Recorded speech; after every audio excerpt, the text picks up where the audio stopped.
Welcome to our LinkedIn Live. We are super excited to be diving into what does it mean to be real? What does it look like when you're intense? What is it too much? What is real and what is too much? I'm Dr. Camille Preston, CEO and founder of AIM Leadership, a business psychologist and author of Living Real. And we're really looking forward to this conversation today. Candace, please share a little bit about yourself and your exquisite new location.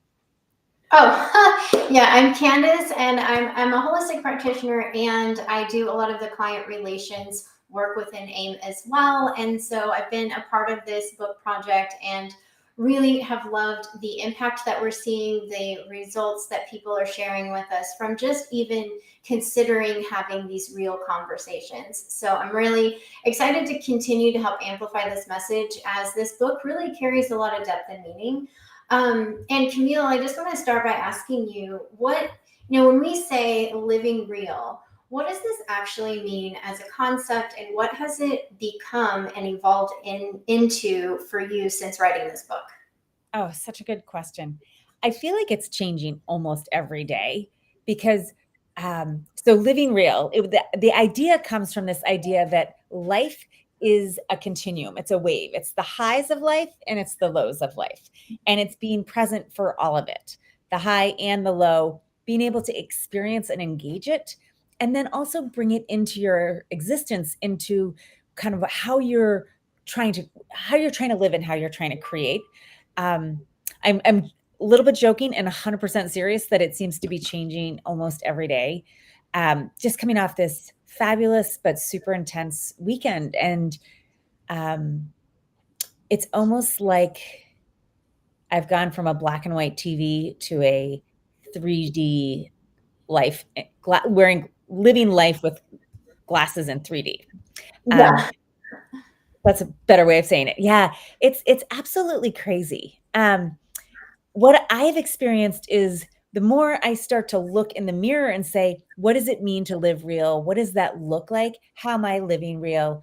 I'm starting to make all these like small but huge shifts in terms of how we show up, how we engage, where we're putting our energy, how we're having conversations, and even how we're running. Like I feel like I'm running with more focus and intensity, noticing what's around me as we go.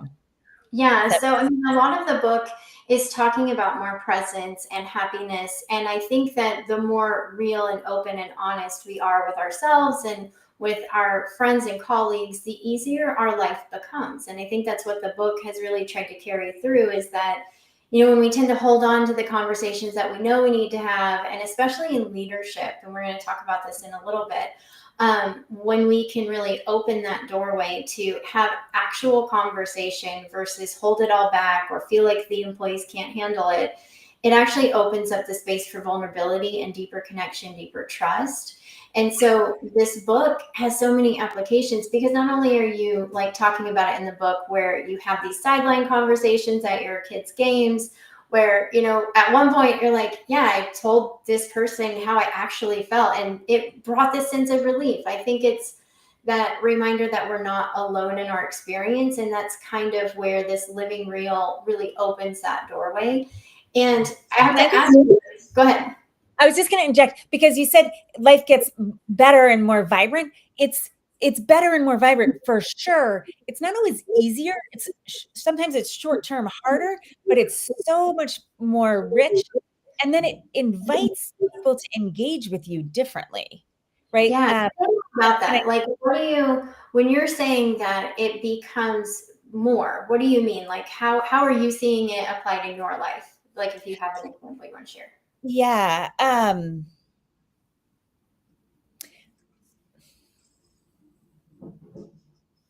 I've had the opportunity to serve on a board that I'm really excited about. And I've walked beside a woman for a year, like forging a really deep relationship. And I was thrilled to meet her family on Friday night. And I was horrified to be present to the fact that her husband died unexpectedly of a heart attack on Saturday. And so for many people, it feels like highs, lows, highs, lows. I just want to hunker down. And I've been very present to saying, like, it's horrifying. It's so sad. It's devastating. And what a blessing that I got to spend time with him on Friday, right? Like holding those two pieces. Another example is we had a house guest who was literally with us for like 16 hours. And I feel like it fed my soul for a month. And I think it goes back to this idea of like short, finite times can be really inspiring and real. And then it opens a different set of conversations. So we're doing a little bit of a renovation, and I've got 60% of the money saved for it. And I was going to finding out the finance strategies and being so real with my friend. She was like, hey, we talked about so many things. I didn't follow up with you. This is my recommendation on finance, blah, blah, blah, blah, blah. Have you thought about this? Have you thought about that? And again, that's like being vulnerable. We never talk about money. We never talk about hard things. Like when you share of yourself, then all of a sudden people are like, hey, let me add some value to that. Let me add some substance to texture to that. So it's kind of the full range of life. Those are two personal things from the last 24 hours, 48 hours.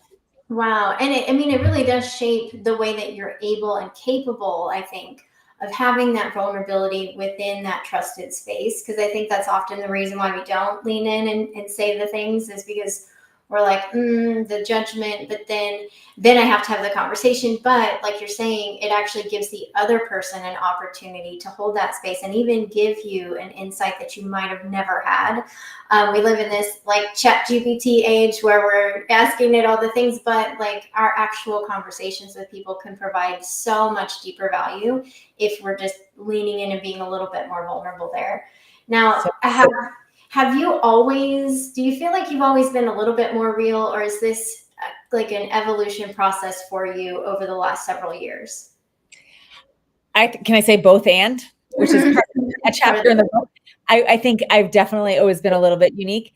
And I feel like we're being invited into this now. Like there's so much automation and systemization, and we get fed so much. People are craving that real. I crave it.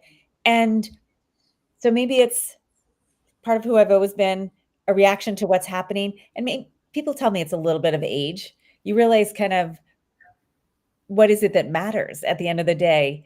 I'm right. trying, what is the name of that woman who has that really funny list? I'm trying to think. She talks about menopause, and she's like, who done it? We'll put it in the chat. We'll find it. But she's Yeah. like, if you get to a certain age, you're like, I'm really clear about what is it that matters and what is it that not matters, and willingness to look in the mirror on things. So I one of the other conversations I had was like, with this friend that was overnighting was like, I'm noticing this relationship is shallowing, and I'm not really down with this. Was a different relationship. I was sharing with my overnight guest sadness of Mhm. a shallowing. I was like, I sat with it and I was like, well, what is my role with that? And how do I show up a little bit more fully to create that? Right. So how do I bring my full self into the moment? And I think I know your next question, which is going to be like, well, what if your full self is a little bit too much? No, right. Yeah, exactly. Like, I think I was having this conversation actually this weekend where, and a lot of women feel this way, that if we're too assertive or we feel like, or we've been told we're too much, then we're really apt to not say anything at all. And so it is that what I'm hearing you say too is not only is it you're owning your part in the bigger picture, which takes a lot of practice, first of all, but then reflection, because I think that's another component of living real is the ability to step outside of the self. You often talk about in leadership how leaders have to gain altitude, rise, and get that strategic view. But Yeah. and yeah, you can do the same thing in your everyday life too, because sometimes you need to take that outward look for yourself to say, again, like, what's my part in this? It gives ownership, and then you're not just like projecting onto that shallowing. Yeah, that's really exciting. So, what if you feel like you're too much? Mm. So this is actually a little bit of a deeper inquiry because I've often been told that I'm a lot. I'm intense. And I'm sure there's people listening that have had that type of feedback. And I've actually really started to sit with that question. Are you a lot, or are they uncomfortable? Is that a you problem, or is it a they problem? Is that you feeling like you're too much, or is it that they are uncomfortable with your full self? And I'm really present to the fact that life is incredibly short, especially after this weekend and all that happened on Saturday. Who are you not to bring your full self to the table? Who are you not to let your strengths shine? Where did you learn to shallow, and where did you decide the best course of action is to put on a mask? I feel like we're at this cusp of time where so many people are starting to say, this is what the world is being called for. This is how I want to step into the world. If not you, then who? If not now, then when? Mhm. Yeah. Well, and that is just so powerful to hear and empowering to hear. I think a lot of people have always been told that you can't, well, we're always given this ego, right? Like, oh, it's the ego if you're shining your strengths. And it's like, actually, if we would do that a little bit more, then we can find more gaps in like, where am I lagging and where are you shining, and vice versa. Mm, And so yeah, it's the conversation, because if you come forward with what you're really great at, then you can also be like, and I'm not so great over here.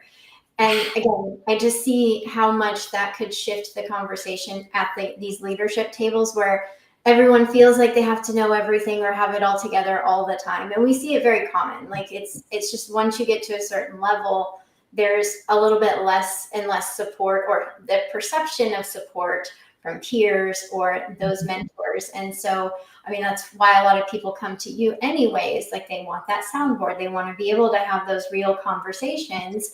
And stubbornness. yeah, and that's, I think that's one of your gifts that you really truly have, is the ability to help people see things from a different perspective, especially in leadership, because we're force fed all of these things about how it needs to look, how you need to be, and if you're not measuring up, then you feel like you're already failing or you're replaceable right away. And so Yeah. you come in and you help people like gather the actual thoughts and maybe improve a skill here, expand their capacity there, and then they become that leader that they were designed to be. Yeah. Um, Just to add on to something, I think what you said about the ego is so important, because when we are earlier in our career and we're moving up in our development, we often associate like knowing, certainty, confidence, gravitas with leadership, when in fact it's asking the right question, it's discerning the right action, it's being willing to say, I don't know, let me get back to you on that. It's being able to tap into the network. And I think we're at such a rapid pace of change that if we're deeply honest, many of us are on the edge of our awareness. Many of us are stepping closer and closer to that edge of our learning zone, and it's uncomfortable. And that's where things ignite and new possibilities happen. And that's where leaders are standing today, right? We don't know what tomorrow brings. How do we develop that comfort to be in that space and then authentically share that with the people we're engaged with so that they can see how you have grace, gravitas, radical presence in the face of uncertainty? So, so vital. yeah. So you're saying basically like, instead of stepping back, we're leaning in and really thinking about it from a different perspective. Like I said, you're really great at that. And recognizing again that when we are on that ledge, like everything is changing so fast. And so we feel like we have to always even keep up, which there is a level of that, right? A degree of that. But in being honest and saying, okay, but I might need this extra resource and I might need this over here so that I can expand, who I am and evolve what I can do. I think it's, go ahead. So I think I'm listening to you, and you're like codifying this really beautifully. And then I'm also listening, thinking about our listeners who are like, yeah, yeah, yeah, that sounds great. Yeah, I know I need to do that. No way in heck am I going to do that. Or that's too much right now.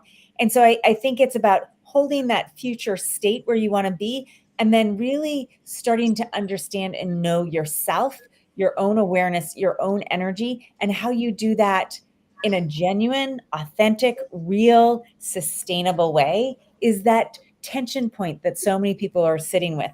I want to be more real. No way in heck what could I do it with these people. I know I need to step up in this way.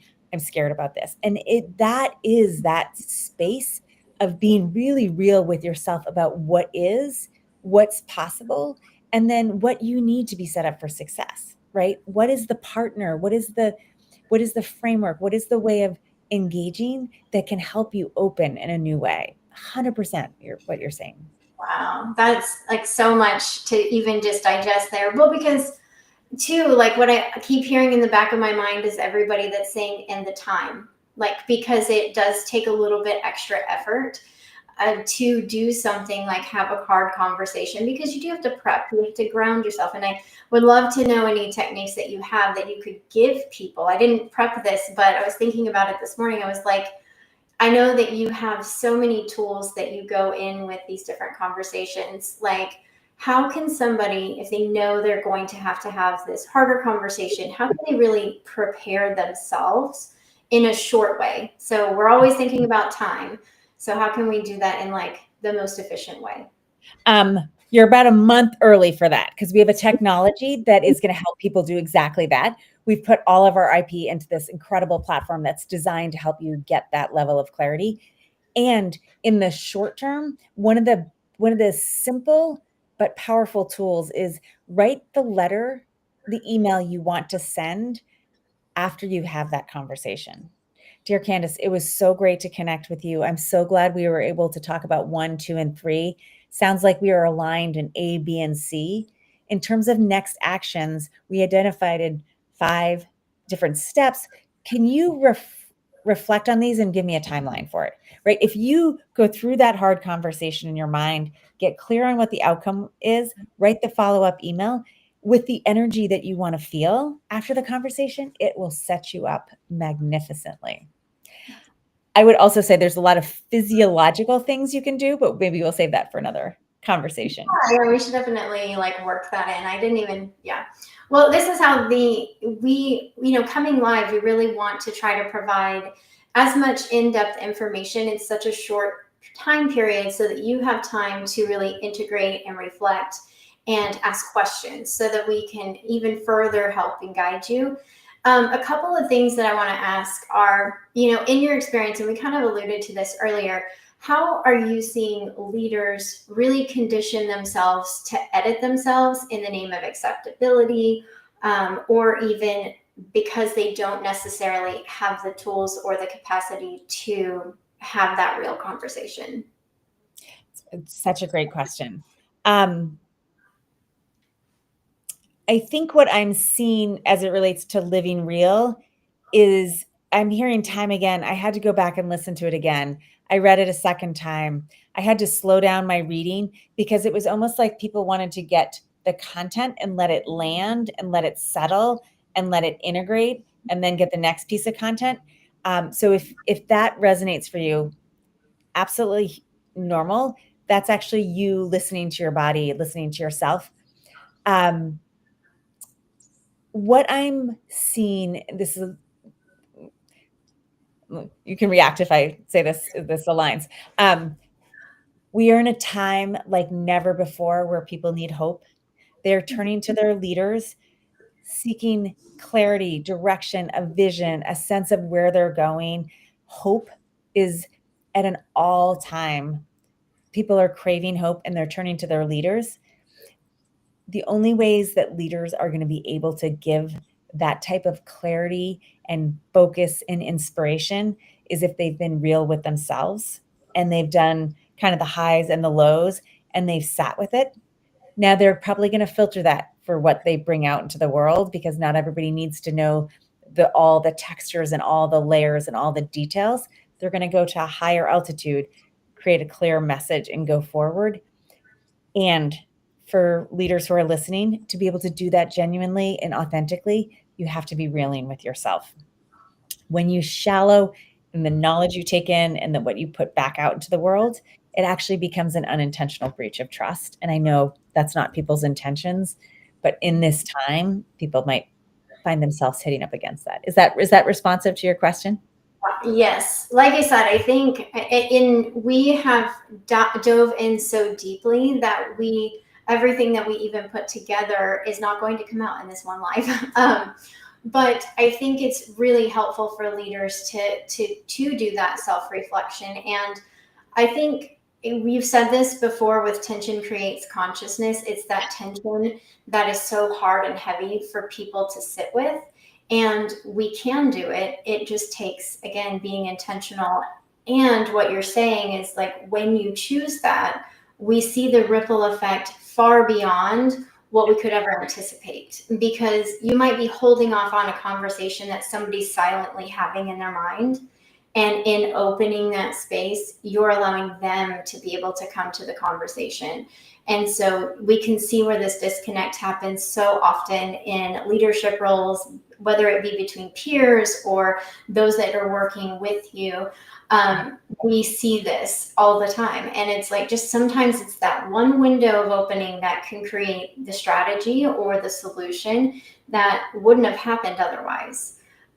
So before we wrap up, what do you think out of today's conversation? What's one takeaway you really hope people take with them and carry forward, or even ask themselves about further?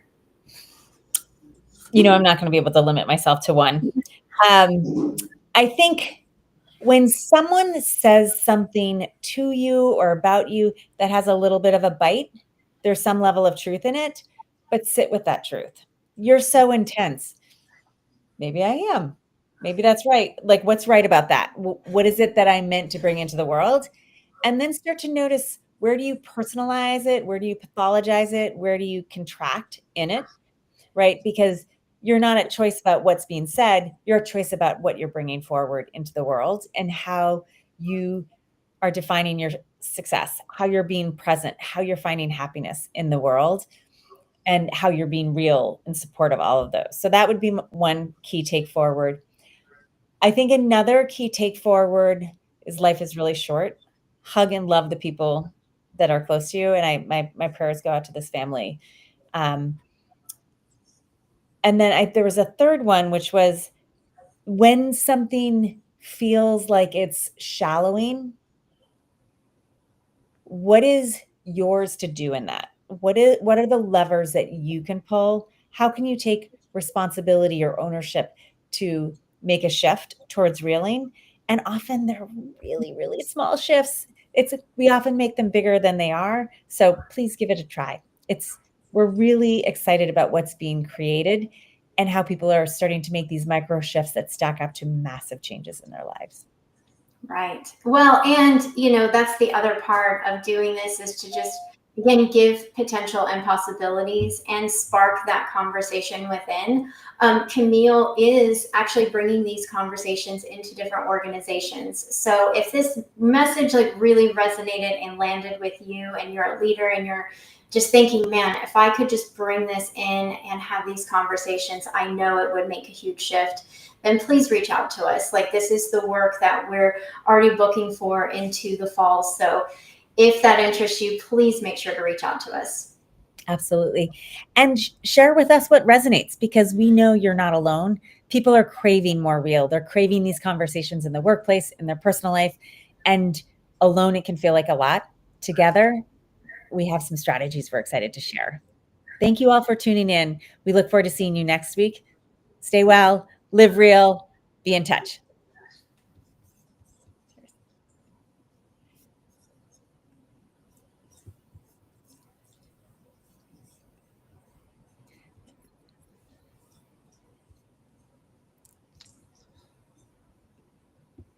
It's